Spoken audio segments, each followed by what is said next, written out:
हाय अर्पितजी. हाय ma'am.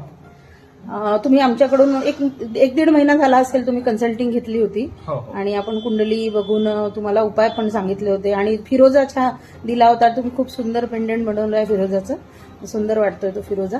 आणि त्याच्यानंतर उपाय सांगितले फिरोजा दिल्यावर तुम्हाला कसं रिझल्ट मिळाला, काय वाटतंय? नाही, आता बऱ्याचदा कसं होतं की मला क्लिअरिटी नव्हती.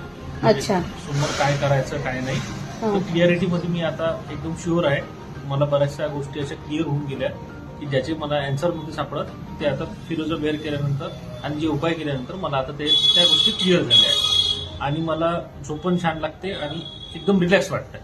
पहिले थोडंसं स्ट्रेस होतं, मला स्ट्रेसचा थोडा प्रॉब्लेम होता, पण आता जेव्हापासून वेअर केला तेव्हापासून एकदम छान वाटतं.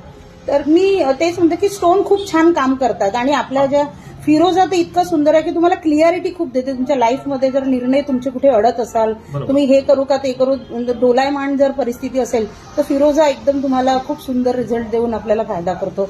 तर तुम्ही आमच्या कन्सल्टन्सीबद्दल लोकांना काय सांगाल की त्यांनी आमच्याकडे येऊन घ्यायला पाहिजे की नाही घ्यायला पाहिजे? नाही, माझं तर एकच मत आहे की कन्सल्टन्सी पण त्यांनी घ्यायला पाहिजे आणि स्टोन पण तुमच्याकडनं घ्यायला पाहिजे. ते अभिमंत्रित करून दिलेले राहतात आणि त्याचा भरपूर बेनिफिट होतो. थँक्यू. आणि तुम्ही इतका छान फीडबॅक दिला आणि त्याच्याबद्दल खूप खूप धन्यवाद. Thank you ma'am.